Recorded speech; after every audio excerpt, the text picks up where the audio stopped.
Finally.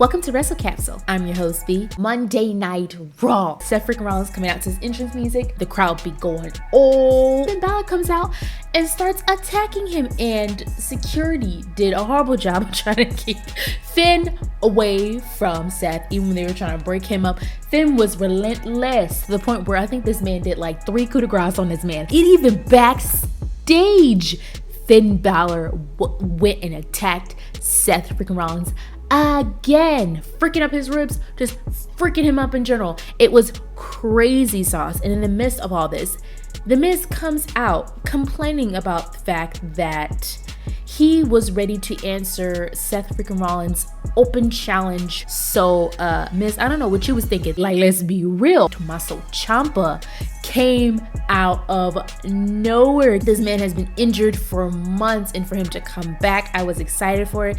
And as we all know, these two had a thing going before Tommaso Ciampa left. The Miz was sort of his mentor per se, but that went out the door.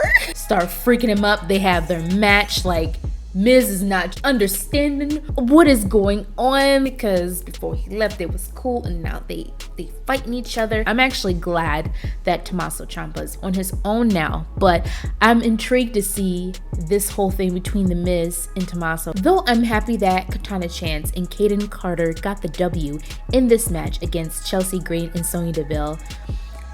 It was interesting. This match only lasted, less than 3 freaking minutes? Katana Chance and Kayden Carter are fresh and new on the main roster. This is great for their momentum, but at the same time, to have Chelsea Green and Sonya Deville get beat up like that in such a short amount of time does not look good on the women that have been on the main roster for a little bit. Like, that's not a good look, but I mean, I'm happy that the girls won. The TikTok videos of Chelsea Green just showing her being a straight up Karen, I loved it. It was a nice touch. Sonya Deville and Chelsea Green, especially Chelsea Green, are the ultimate Karens of WWE, and even though I would prefer for them to do their own thing and be separate, not be a tag team, while they are being a tag team right now, I just say milk it. Shoot to the moon, lean on the stars with this one, because I mean, this is what they're given.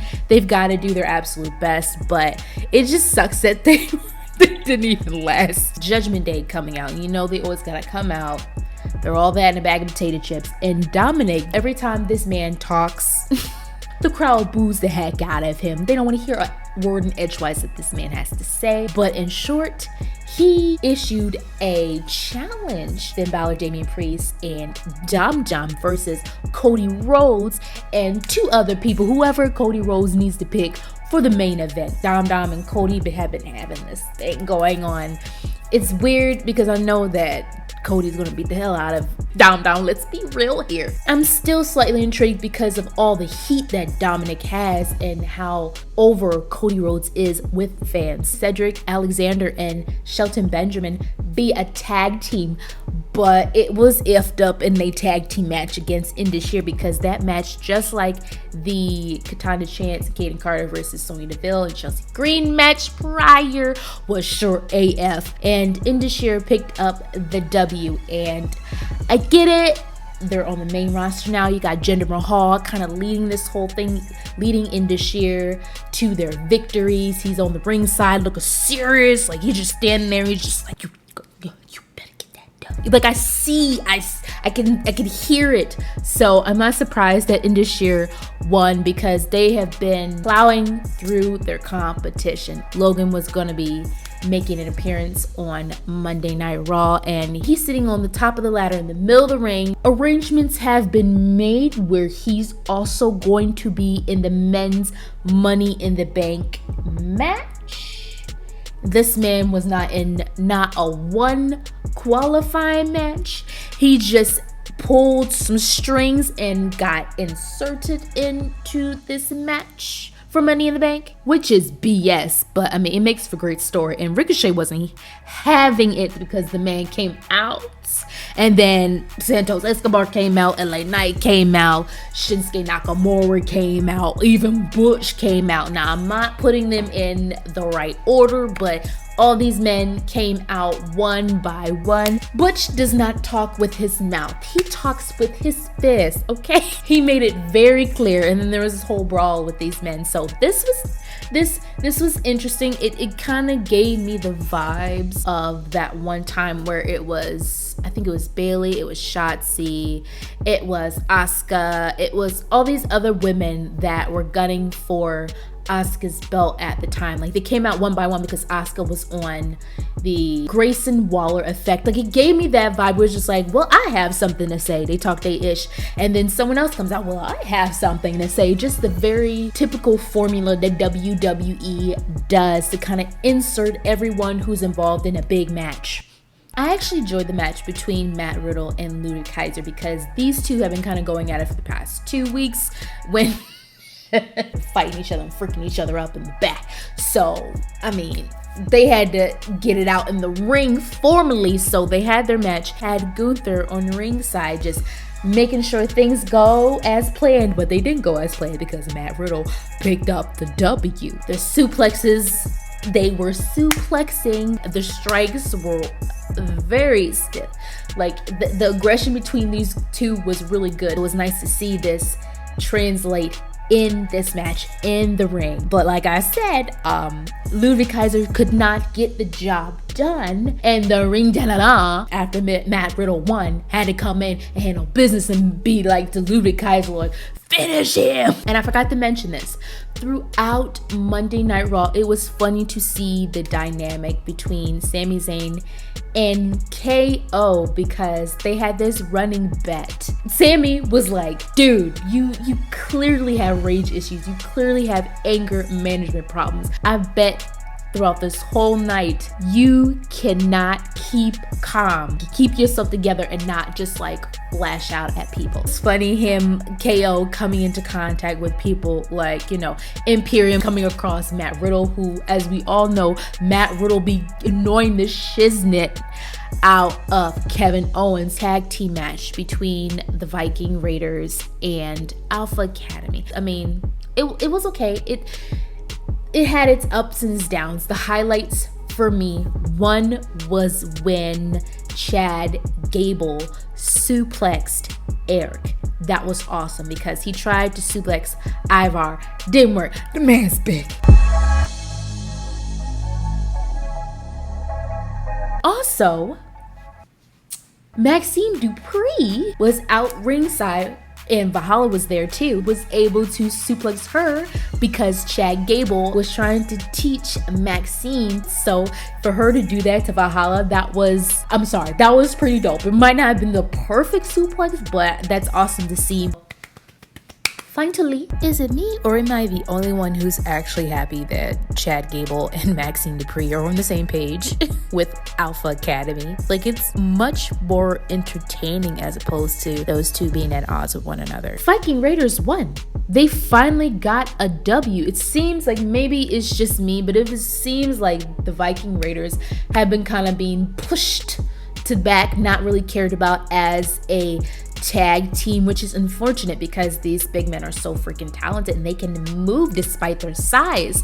So for them to actually get a W, the small little interaction between Raquel Rodriguez and Rhea Ripley backstage, y'all, it got me thinking about stuff.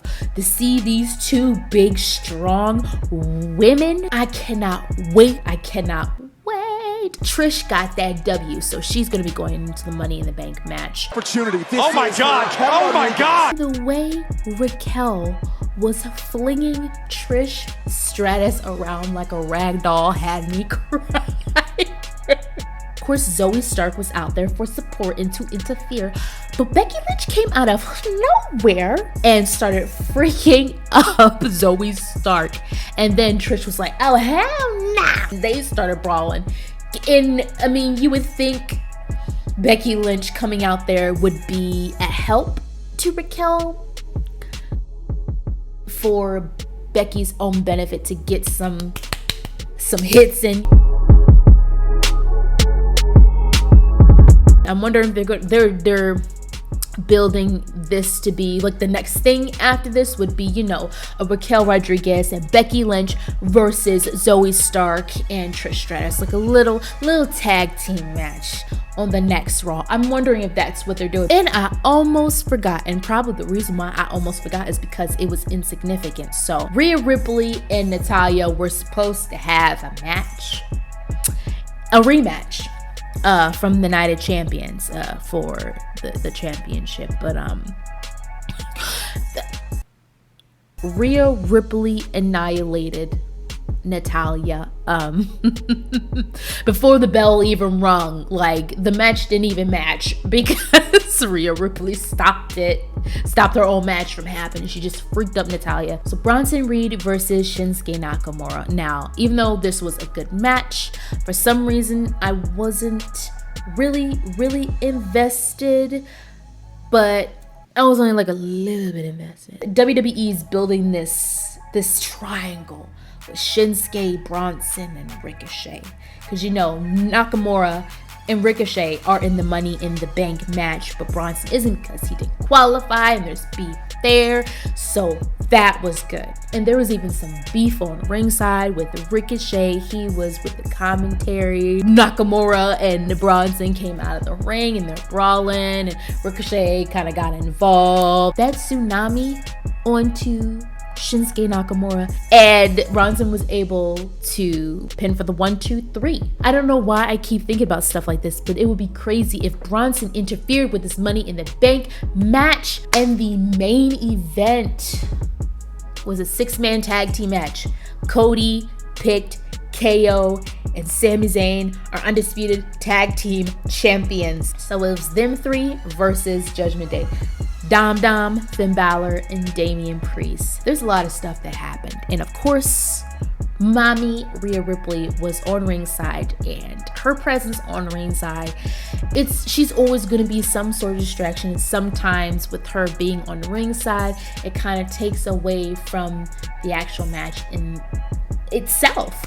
But it didn't mess it up too much. For me, it's interesting to see the dynamic. There's multiple views going on with this. This is the Cody and the Dominic. There's a Finn Balor and the Damian with the KO and Sammy. Everyone was going to be able to go home happy because Cody Rhodes, KO, and Sami Zayn were able to pick up the W because Cody Rhodes pinned Damian Priest for the 1, 2, 3, and everyone was happy. So guys, let me know what you thought about Monday Night Raw.